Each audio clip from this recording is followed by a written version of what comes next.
Welcome to the Lifeside Podcast. My name is Shola. I'm your host. And today we have a special guest, Julia Roman. Julia is a super incredibly sweet friend that I had the pleasure of meeting through Instagram. And before I give an intro in Julia, I will give her a chance to say hello. Julia, welcome to the Light Side. Oh, thank you so much for having me, beautiful Cholet. I am just so honored to be here and I can't wait for our conversation today. Thank you.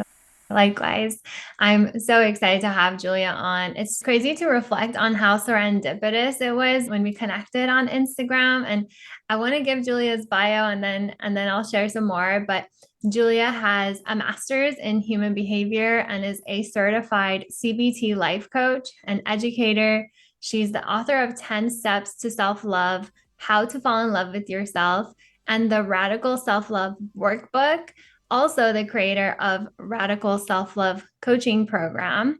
She is also an author on BahaiTeachings.org. She is so inspiring and I admire her. And I'm so happy to have her here with us today to shed her light and wisdom. And what I was mentioning when I was saying serendipitous in the intro is that I learned after connecting with Julia on Instagram, and then I saw it through her Instagram, is that she's also a Baha'i, which just blew my Yeah, mind. Julia, we can give everyone an intro on that. Baha'i is quite a small religion. it's true. We're this like the second most widely dispersed religion and distributed around the world, but we are a new world religion. And I was so excited when I found that too, that we have that in common. It makes a lot of sense because I feel like our spiritual identities are very similar. And it's probably because of our upbringing.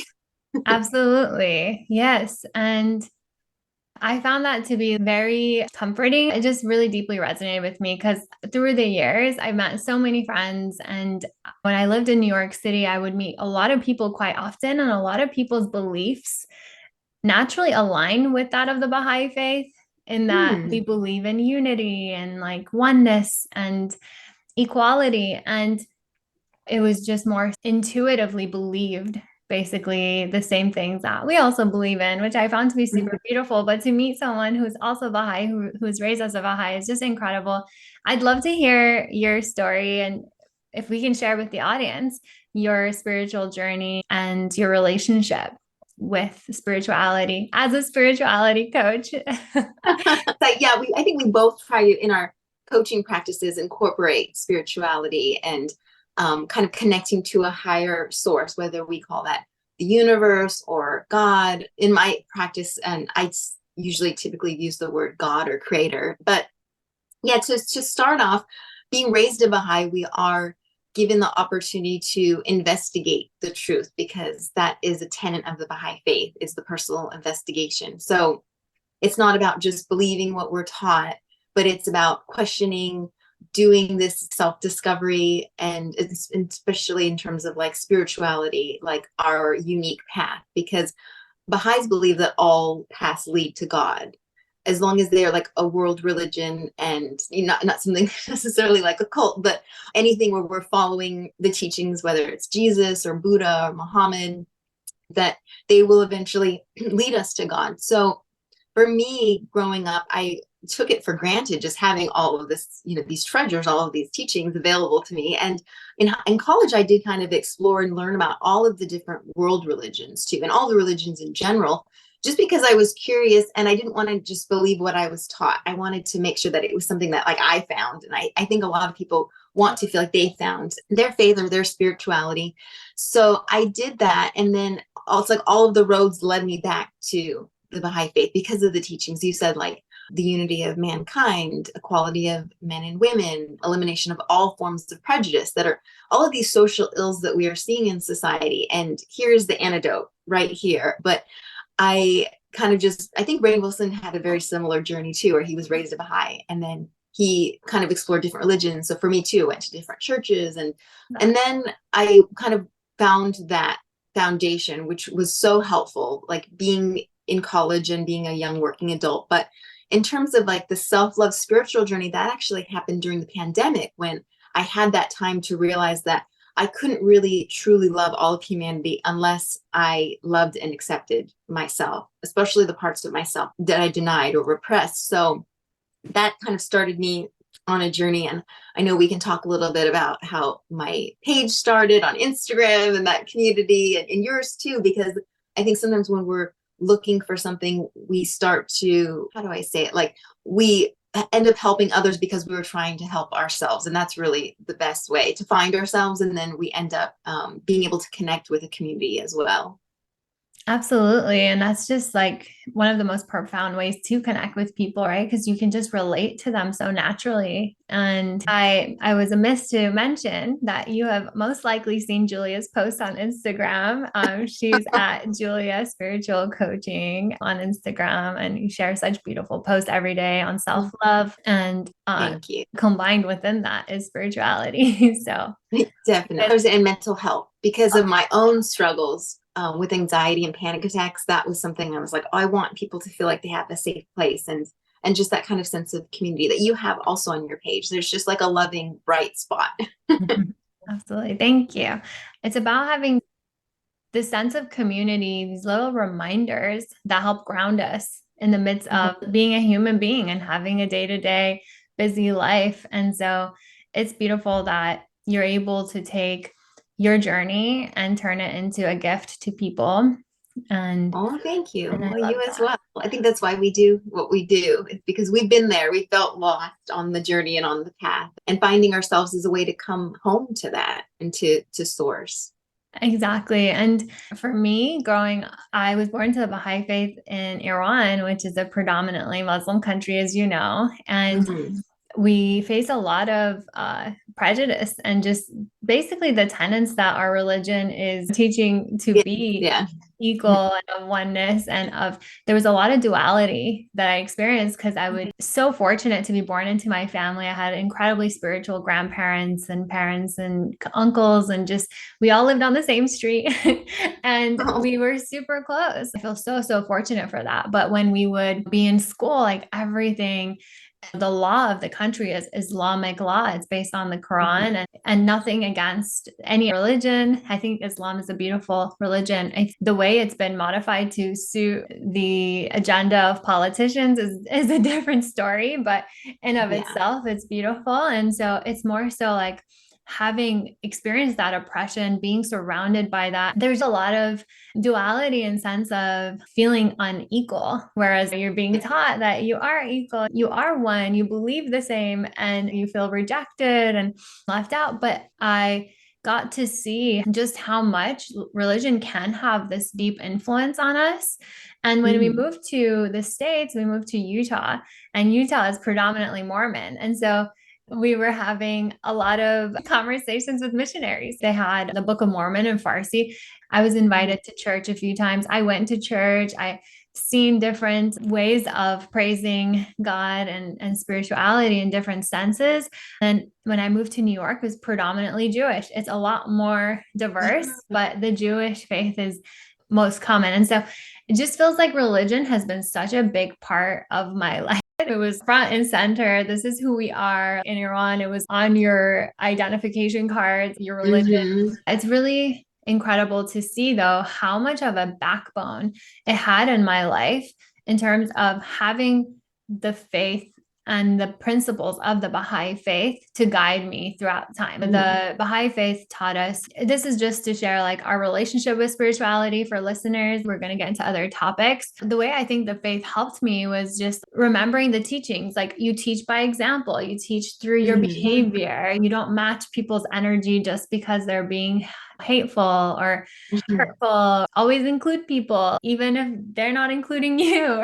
But Mhm. that became a really big part of who I am and how I feel like a lot of people always ask me, like, how do you have so many friends? You have so many friends. And I'm not saying this to be like, oh, I'm so popular, but I love community. And I think it's Mhm. because the Baha'i teachings really teach you to be Connect. together, to be connected, to like have a sense of community, to be able to rely on each other. It's beautiful how much religion can have a deep impact on us. I feel like my life path has been pretty challenging. Like most people, I feel like no one's life is just blue skies, but it's just seeing our family get persecuted, seeing family members go to jail just for their faith, not for any other crime, but just for believing, seeing a lot of injustice and still believing The Baha'i writings are just beautiful in so many ways, and they instill so much faith in you, even if you haven't directly experienced it, but then you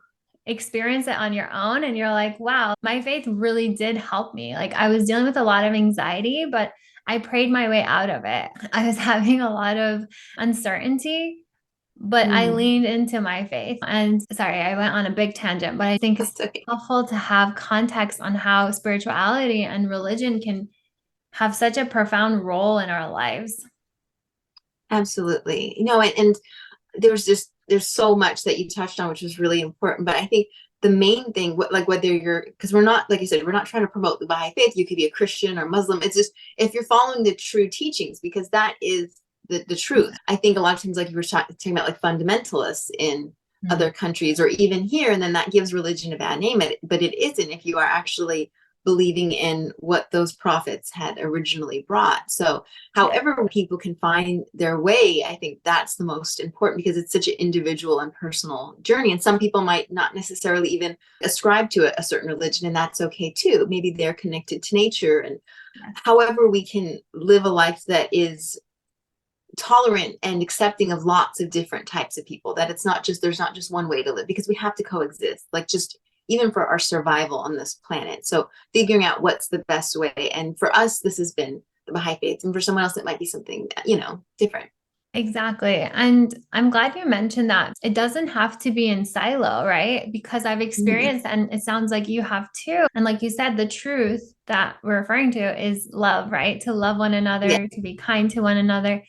And if we act on love and instead of fear or instead of our Yeah. ego, and I think that is so beautiful. It's so deeply aligned with most of the new age teachings that you hear in self-help world, right? A lot of them is completely aligned with the faith, and I find that to be beautiful. I did a lot of readings, and I was just Mhm. astonished by how everything was leading back to what we know within our faith.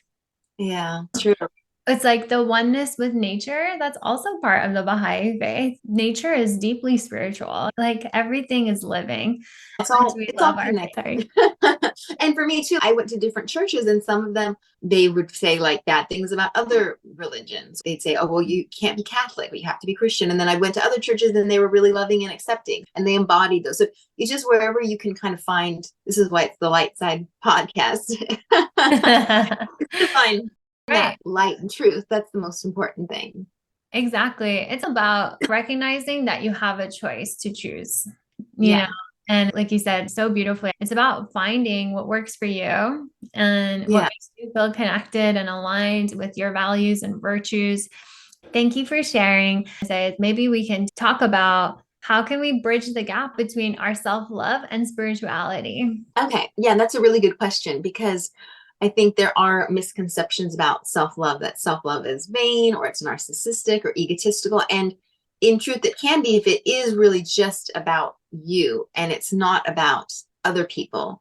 So my goal, like as a coach, is to get my clients to the point where their cup is so filled that it just overflows. And I think this is something we had talked about before. So it's not that it's like me, me. It's really a sense of connecting with others and with our higher selves and with source too, like God, our creator, the universe, whatever name you feel comfortable using, because that is like so important.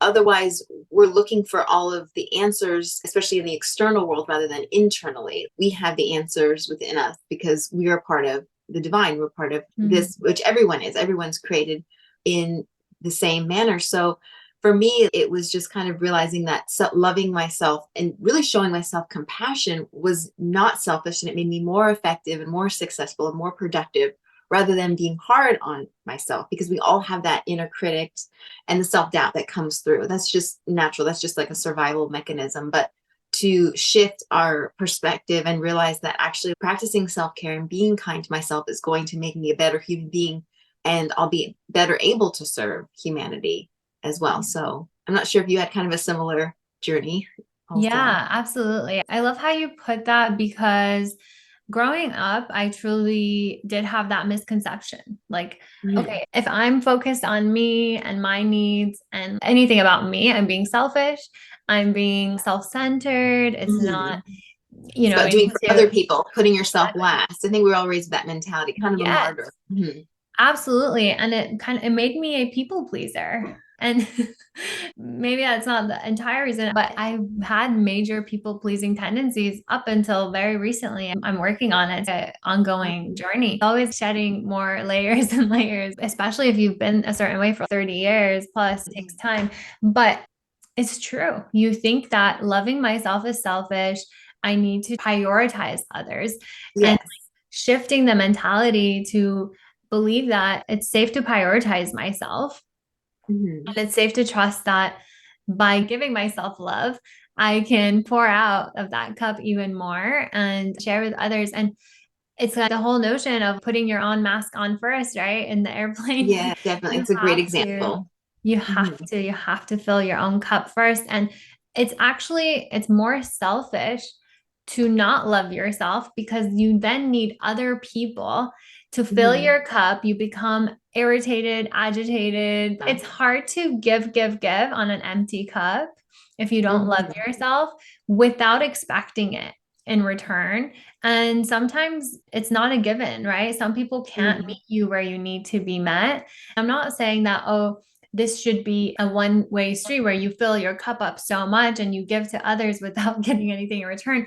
But when you don't have the expectation of it, it reduces Mhm. the dependency as if you need it. You don't need it from Yeah. outside of you. All you need is within you. And I think like this really clicked for me after I was single for so many years. And I realized I didn't take the time to truly love myself. I was trying so hard to find that love outside of me because I was learning about my love languages. I was learning about all these things. I was reading self Mhm. help books.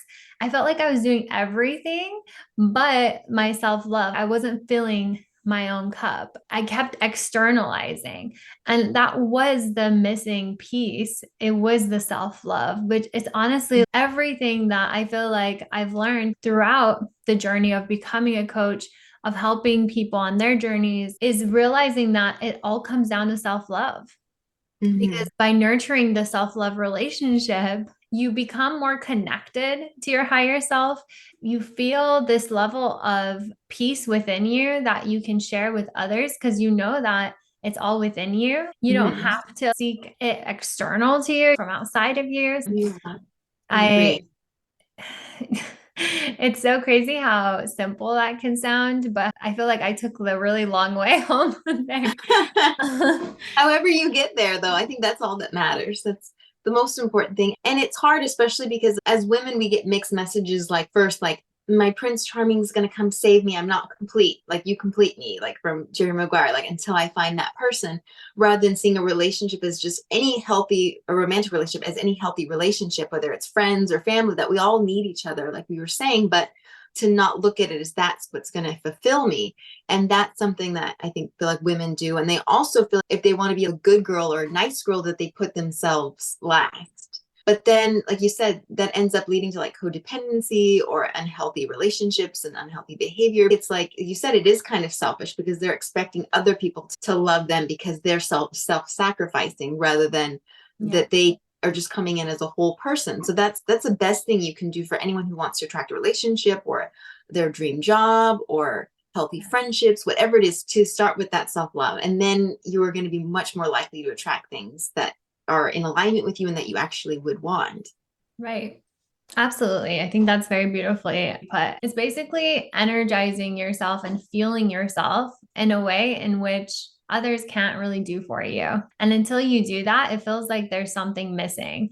And I think that for me, the way I did that was giving myself my own love languages because I was in this journey. I've always been a writer and I was journaling and it hit me like, wait a minute, I'm no longer craving this love outside of me. And then I reflected and Mm, I realized my love languages are quality time and words of affirmation. I yeah. realized that I was on the go all the time. I had no time for myself. I was basically filling every second of my day doing something or just distracting myself. And in the sense, I was like abandoning that. And once I Mm, became more grounded and I applied my love languages to my life, like it really changed Yeah. how I was showing up. And as a result, it changes other people's relationship with you too, because you're more fun to be around. I don't know. It's not just about being fun. There is a certain energy, I think, that people can just sense. It's magnetic in my mind.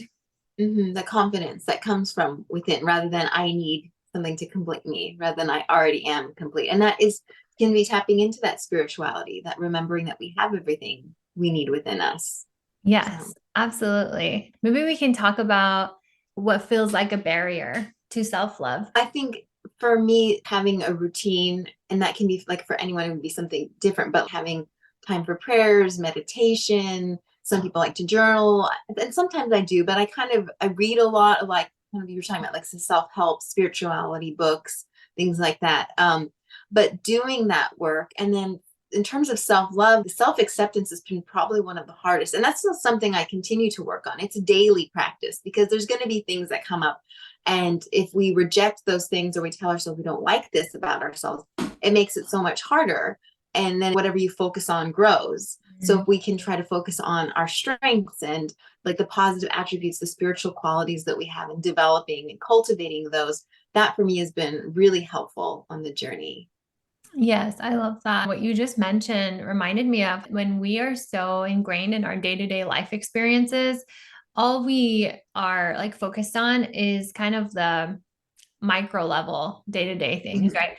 Whereas like when we take a step back at a macro level, our life from a spiritual perspective, we've entered this lifetime to hone our virtues, to strengthen certain parts of our, like the Baha'i faith talks about the gems within ourselves. Yes. Uh-huh. Um, and when we think about it as more of grand scheme of things, I'm here to work on myself, and there's always going to be new things coming up. Like I'm never going to reach a level of perfection. There is Yeah. really no arriving. It's more so, okay, I'm shedding, I am becoming, I'm shedding some more, I'm becoming some more. And it's just like Mhm. deeper and deeper. And I know that I'm only in my 30s, but it feels like I've been doing self-help for a long time. I've been writing since I was like 12. Introspection is a big part of who I am. And it feels like Mhm. it's never ending. And I'm not saying, oh, I'm like the example, but you talk to like people that are way older than me. There's this consensus that it's an ongoing journey. Oh Yeah. yeah. I mean, it's something that like self-love is something that you embody, but it's also like a daily practice. It's actions that you show towards yourself. So it can be the self-compassion piece, especially when we're struggling, giving ourselves grace, like loving to ourselves rather than being self-critical. But it's like we're constantly developing those spiritual qualities and virtues. And that's one of the exercises in the Radical Self-Love Workbook, as I talk about like the Virtues Project, which is Oh, really it originated with Linda Kavlin Popov and her brother John, who had passed away. It started off as a Baha'i project, but it's really open to everyone. Like anyone can use it. These virtues are like found in all of the religions. It's just like the golden rule, basically. All of the things like generosity, kindness, compassion, and those are the gems of the crown of our soul. So in the workbook, you can choose the different ones that you're cultivating and you're working on, or the ones that you feel like you've exhibited or that you exemplify. So I it's love that. just kind of like a continuous journey, like you were saying, that we're on, but it's always leading us closer to God. And that is really the purpose, I think, especially as Baha'is, we believe that there isn't heaven and hell, but heaven is closeness to God and hell is remoteness.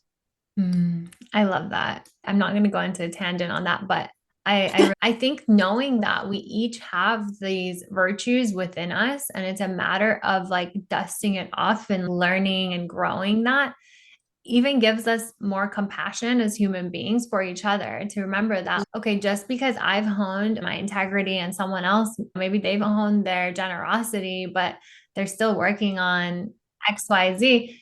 That's okay. We're on the same journey. It doesn't make Yeah. them bad. They're They're just just in a working different, on their own path. like you really try to live an honest life, but then you might not always be honest with yourself. So in some ways you might be strong in other areas and not in Mm, different ways. So it I kind love of that. depends, but focusing more on those, accumulating the virtues really rather than accumulating wealth and material possessions. That's like what we were raised to Yeah. focus on, and that can give us a sense of self-love because we're focusing on these inherent qualities that we can make manifest within ourselves, and that's what really makes us special and beautiful and unique, and not all of these other things. I love that. This is so beautiful. And that all of this was brought to us like hundreds of years before. But like you said, people are becoming more aware of it. Like I read, like Deepak Chopra is my favorite author. So he talks a lot about the same kinds of things. And it's just really interesting because, like you said, the consciousness is raising, whether you're Baha'i or not. It's like we're all kind of coming into this spiritual evolution and getting closer to the truth. Absolutely. We're becoming more aware. It's like the great awareness is happening. And it's also like I talked about what spirituality means to me in my last episode. We all have access to this river of consciousness, and it's a matter of Mhm. choosing to access it. And it's also a matter of having capacity to access it because our mind can be so noisy. And this is why I think Mhm. it's so crucial to blend the practices of spirituality because like meditation in a lot of ways is a form of prayer, right? Because Yes. you're quieting your mind and you are allowing yourself to be more in touch with your higher self. You're allowing yourself to create space and consciousness in how you act. You instill like conscious living through meditation. I think it makes sense why you resonate so much with Deepak Chopra, right? He teaches all of this too, right? Like I Yeah. love his work as well. Mindfulness. I feel like mindful living is a way of spiritual living, Yeah. right? Because you're Definitely. being intentional, planting seeds of intention. Ideally, if we are like aligned with our values and our higher self, those are positive intentions which ripple not through just our lives, but other people's lives too. And I find that to be really beautiful how the teachings throughout the world all come back to the same message, the same principles, just in slightly different variations, but they're the same. Yeah, no, I just shared a quote on Instagram that was from Rumi. It's like there's many different lamps, but the light's the same, that one. And Yeah. I'm not saying it word for word, but it's like the light is shining down on all of us. The sun is there. It's just some of us have umbrellas overhead. So it's really just removing that. And it's available to everyone. That's actually reminds me of an article I wrote on Baha'i teachings called The Universal Mind in You, which is just that we are part of this greater consciousness, and which is like in nature, which is all around us, and that we can tap into that. That's where creativity, inspiration, and discoveries come from. We always have access to that, but the more we can live in alignment with our spirituality, the greater we are able to tap into that.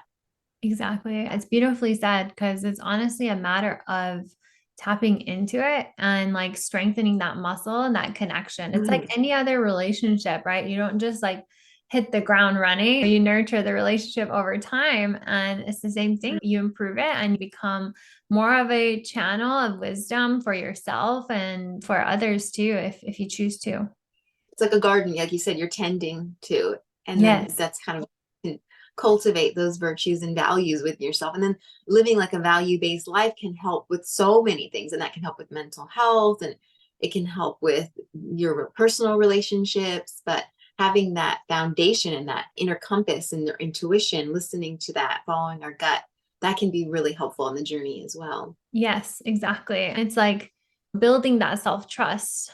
To do Mhm. that really comes down to being deliberate and just starting the journey. How would you recommend someone who is starting this journey of like self love and self trust and building this connection with their higher self? How would you advise them to go about it? Well, I think following kind of those inklings or nudges, and I believe we get clues from the universe, like little signs. We're like led to something. I'm working with a client right now, and she just had this natural attraction to Buddhism. So I was like, okay, so why don't you research that this week, and like daily practices and things you can do. So she got some books on that. And whatever feels right to you, it's not, spirituality is not one size fits all. And I think that's the beauty of it, following what feels good to you. And for me, it was like workbooks and reading and listening to podcasts like yours, things like that, just kind of getting me in touch with like my higher self. And for me, that was pivotal. I'm kind of curious what you would recommend also. Yeah, it's such a self-discovery journey. In order to get to where you want to be, you have to know where you are. And it's being self-aware and checking in with yourself to understand, okay, why am I seeking this? What am I aiming to gain from this, from spirituality? Sometimes it feels like it's for a greater purpose, right? But not one size fits all. It's checking in with yourself and asking, like, is it for community? Self awareness is the first step in everything. And I feel like Mhm. finding what your intentions are. And from there, it's, I love it how you did it. Like, going and learning about other religions and, or Yeah, if it's, spirituality. yes, exactly. Spirituality, learning about practices and seeing what resonates with you. And ultimately, it feels like we're moving towards this greater sense of awakening and purpose and Mhm. wanting to be more purpose driven. To me, signs of someone having a spiritual awakening is they care more about how they feel versus what they're accomplishing or Yeah. how much they're able to connect with the beauty of life on a day-to-day basis, or if they need things to be a certain way, for instance, or like Mhm. battling the Yeah. ego. It's just like acceptance. And I feel like I'm seeing that a lot more and more. I'm sure you are too. And it's just like it's Mhm. very evident in society right now, right? It could be my algorithm. It's like that No, I quote, agree. like the universe also has an algorithm. It shows you more of what you want to see. That makes I'm sense. What you focus on. Mhm. Yes, exactly. But yeah, I love how you said it. Like tuning in, self-discovery in terms of self-awareness, listening to your nudges. What do I want to do next? If you're interested in something, just pursuing it and seeing like you learn more by taking action. You know right away when you're not ready for something, you won't be interested to follow through. And I think like Mhm. listening to where you are helps you get to where you want to be because like you might explore other ways. My mom always made this analogy. She would say, like, imagine you're walking through a garden or through a park, and this park has multiple paths. And you may like stop somewhere and smell the roses, and you may take another turn and like sit on a bench. And then you eventually walk out of the garden and you end up where you need to be. That's a beautiful analogy. And to grow up with a mother who's so like enlightened and spiritual. I mean, I know that that has like impacted you. So like for me, it's like the same way. Like my mom is like my best friend and she's inspired me so much on my journey. So to just kind of like to realize that there are so many people who, like you said, are kind of in this level of consciousness that we all are working towards and that it's a path that we're on, but there's not a one size fits all. There's not one way to do it, that we're all kind of being led home, but to follow, like you said, our intuition as well. One thing that may sound a little random, but maybe somebody needs to hear this. Growing up, because I lived in so many religion focused communities, especially when I became older and I was dating, it felt like this potential significant other cared a lot about my religion. And Mm, I cared more about their underlying beliefs, like what you're embodying. And, the Baha'i faith teaches to marry as far away from your race to unite humanity. And so to me, it felt like it's not about how you title yourself.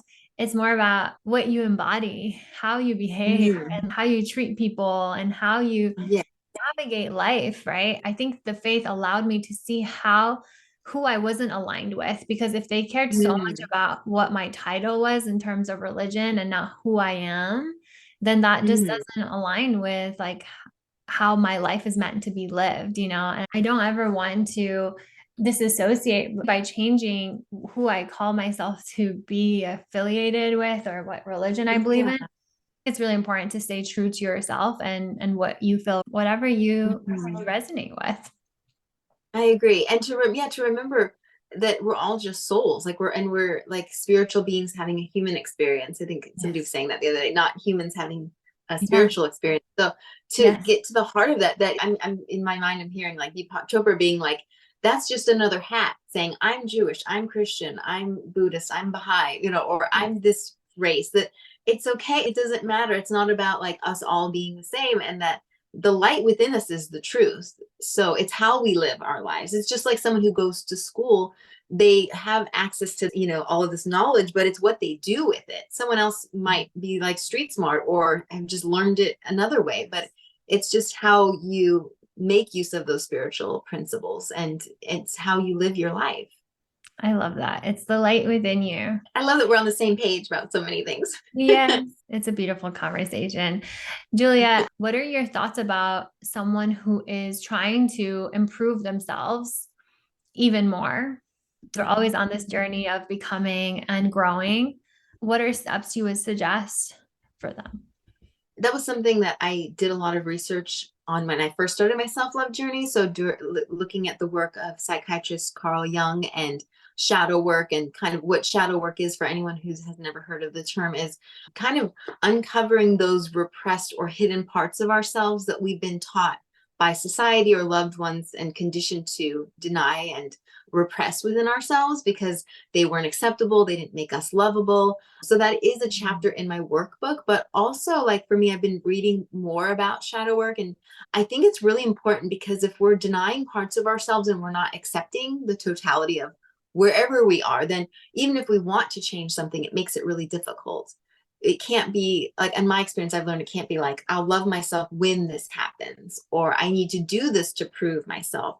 That if you want something to change, you have to accept where you're at, and then you're able to make that transformation and that leap. But the shadow work is really interesting because we label emotions as positive or negative.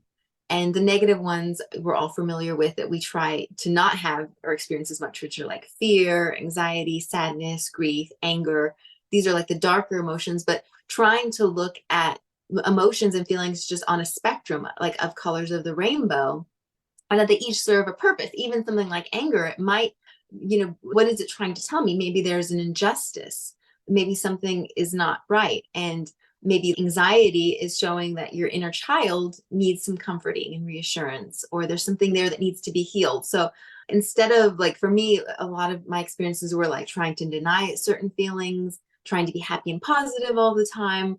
But now, if I can hold space for how I'm feeling and kind of do some deep breathing and some grounding, that makes them move quicker, and I can move past them. But also, I'm able to tap in more to the emotions that I want to, because I'm not afraid of feeling this way, if that makes sense. Absolutely, it does. Very beautifully said. That quote that came to my mind is like, what you resist persists. And unless you're willing to face it, it's painful, it's hard, or we may just want to face the truth. Like you were saying earlier, like we're not being honest with ourselves and certain things that we haven't done before. So we think it's scary, but once we do it, we're like, oh, okay, it's not that bad. It's just a matter of opening up that relationship. And when we do some of the work, we see how, okay, crying this out really made me feel lighter, or Yeah. just feeling that pain really made it go away. Like this too shall pass, it will pass. And sometimes Mhm. it's not instantaneous, right? But it's more so there's this level of acceptance that washes over what feels so sticky and hard to accept. And like you were saying, it might not be what meets the eye, right? And this is some of the work Mhm. I do in my coaching relationships. We do deep inner work. And a lot of times the root cause of what's blocking us in our mind and our energy is something that you wouldn't necessarily think is the cause of what is Mhm. transpiring in your life, but everything is so connected. And the universe, your interactions with people are giving you signs. The universe is somehow always talking to us. Our higher self is trying to send us messages. It's like you have this like best friend within you that's trying to help you out by showing you. For instance, I always say, like, if you feel bad about something, it's because it doesn't sit true with you. Like you feel Mhm. bad because it's a sign that it's not true to the truth of who you are. Like, Really because, good. and you're made of love and you are love at your core and not in alignment with that. And it's more reason to face it and either counteract it or reframe it or put it into a different perspective or light and release it. And I know, again, I'm saying it as if it's so easy to do, but it takes, It's a process. it's a Yeah. process, but it frees you. It frees you. Sometimes you might get sick all the time before you're about to do something and you're just like, man, Mhm. again, it's like your body is resisting doing something, and it's like showing you like, please look within, please look within, and we're just like ignoring, pushing through. There is so much that I think happens, and I'm not superstitious, but it's just like you're at one with your body when you choose to enter this body, and your body is supposed to help you experience life to its fullest. It tries to stop you and it tries to help you. Oh, that makes a lot of sense. It's like in those moments, rather than being like, I shouldn't be feeling guilty or ashamed or angry or anxious, being like, well, what is my body trying to tell me? Or what is my like unconscious mind trying to tell me? Because Yes. maybe there's something that needs to be healed. Maybe there's a core limiting belief. And that's like one of the amazing things with coaching is that you have someone who's like working with you, holding you accountable, and you don't have to do it alone because all Yes. of this work can be, very challenging. And in my experience, I've worked with counselors and coaches who've been pivotal on my journey as well. So to reach out for support, there's just so much out there that's available. There really is. Part of why it's called shadow work, it's because we might be unaware of it. We're unconscious Yeah, of it. it's unconscious. And Mhm. and it's a blind spot. And like you said, working with a coach is helpful in that through conversations, having someone else's perspective that can help you connect the dots or Yes. help you figure out how to do it more sustainably on an ongoing basis. Like you, I've Mhm. also worked with therapists and coaches, and coaching has been huge for me. It's helped me a lot Mhm. because it helps me grow and up level on a personal level, basically building a relationship with yourself so that you Mhm. can help yourself get out of the stickiness, get out of. There have been times where I catch myself because I've like really built on my self awareness over time, and I've been meditating for like, I don't know, 8, maybe 10 years. Mhm. Used to be really, really hard for me. And it still sometimes is very hard. And other times it's easier, but it takes practice. Mhm. And that's why I love yoga, because it helps me become more still and focus on my breath to hold certain positions, which then allows Yes. me to really fall into meditation. What I was going to say is that I've noticed recently if I find myself getting really irritated with something or really frustrated, and I ask, why is this bothering me so much? I realize that one of my big growth areas in life has been learning how to let go and how to let go of control. And I Yeah. Good think one. it's a huge one. And honestly, it depends on your upbringing, right? Like if you've lived in fight or flight, if you've lived in like certain environments that required you to like know exactly what you're going to do, how you're going to do it, what to expect. Like it depends on your Mhm. attachment style.